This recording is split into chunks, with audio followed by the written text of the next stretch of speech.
നമസ്കാരം.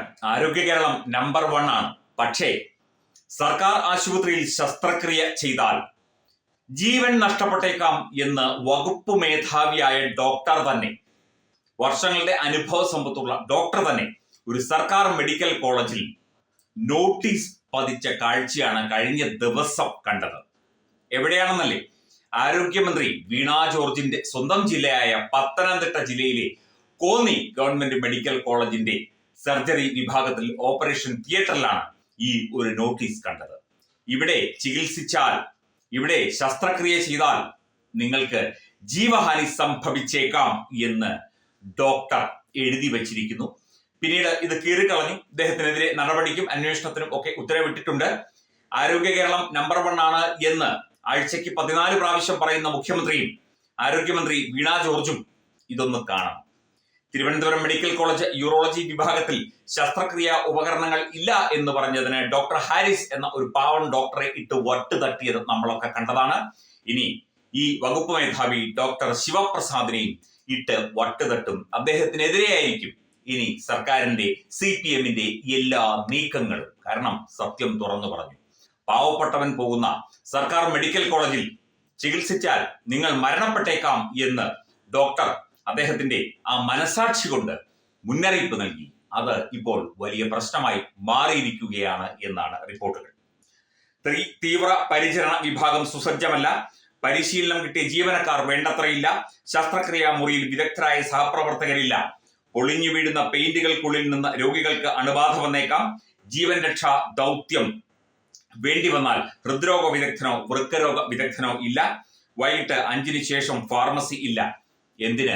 വന്യമൃഗങ്ങളുടെ ശല്യം വരെയുണ്ട് പത്തനംതിട്ട കോന്നി മെഡിക്കൽ കോളേജിൽ എന്നൊക്കെയാണ് എഴുതി വെച്ചത്. അതുകൊണ്ട് ഇവിടെ ചികിത്സിച്ചാൽ ജീവൻ നഷ്ടപ്പെട്ടേക്കാം എന്ന് ഡോക്ടർ മുന്നറിയിപ്പ് നൽകുന്നു. ഇത്രയൊക്കെ പോരായ്മകൾ ഉണ്ടെന്ന് അറിഞ്ഞുകൊണ്ട് മരണം വന്നാലും ശസ്ത്രക്രിയ ചെയ്യാൻ പൂർണ്ണ സമ്മതമാണെന്ന് കാണിക്കുന്ന സമ്മതപത്രം രോഗിയോ ബന്ധുക്കളോ നൽകണമെന്നാണ് നോട്ടീസിൽ ഡോക്ടർ ആവശ്യപ്പെടുന്നത്. ശസ്ത്രക്രിയയ്ക്ക് വിധേയരാകുന്ന രോഗികളുടെയും മെഡിക്കൽ കോളേജുകളിലെ അസൗകര്യങ്ങളുടെയും പൂർണ്ണ ഉത്തരവാദിത്വം ഡോക്ടർക്കാണെന്ന് ആരോഗ്യമന്ത്രി പറഞ്ഞിട്ടുണ്ട് എന്നും നോട്ടീസിന്റെ തുടക്കത്തിൽ സൂചിപ്പിച്ചിരിക്കുന്നു. നോട്ടീസ് കീറിക്കളയുകയും ചെയ്തു. സമ്മതപത്രം പതിച്ചത് ആരോഗ്യമന്ത്രി പറഞ്ഞിട്ടാണ് എന്ന ആരോപണം ഡോക്ടർ ശിവപ്രസാദ് മാധ്യമങ്ങൾക്ക് മുന്നിൽ ഉന്നയിച്ചു. എന്നാൽ ഇത് മന്ത്രിയുടെ ഓഫീസ് നിഷേധിച്ചു. ഇതിനകത്ത് ഒരു പിടിവലിയുമുണ്ട്. മന്ത്രിയും ചില പാർട്ടി നേതാക്കളും തമ്മിൽ പത്തനംതിട്ട ജില്ലയിൽ CPM-ൽ നടക്കുന്ന പിടിവലിയുടെ കൂടി ഭാഗമായിട്ടാണ് ഇത്തരത്തിൽ നോട്ടീസ് പതിച്ചത് എന്ന ആരോപണവുമുണ്ട്. എന്തായാലും സത്യമാണ് ഇത് എന്നുള്ള കാര്യം കോന്നി മെഡിക്കൽ കോളേജുമായി ബന്ധപ്പെട്ട് പ്രവർത്തിക്കുന്ന എല്ലാവർക്കും അറിയാം. കാരണം അവിടെ ഉപകരണങ്ങളില്ല, അവിടുത്തെ മെഡിക്കൽ സംവിധാനങ്ങൾ അപര്യാപ്തമാണ്, അവിടെ ഒരു തരത്തിലുള്ള അത്യാധുനിക സംവിധാനങ്ങളില്ല, എന്തിന് സാധാരണ സംവിധാനങ്ങൾ പോലുമില്ല. എന്തായാലും ആരോഗ്യ കേരളം നമ്പർ 1 ആണ് എന്ന് ഇനിയും പലവട്ടം പറയണം, ഉറക്കെ പറയണം, PR വർക്ക് നടത്തണം. ഡോക്ടർ ശിവപ്രസാദ് ഇത് ചെയ്തത് അദ്ദേഹത്തിന്റെ ആത്മാർത്ഥത കൊണ്ടായിരിക്കാം, അദ്ദേഹത്തിന്റെ മനസാക്ഷി കൊണ്ടായിരിക്കാം.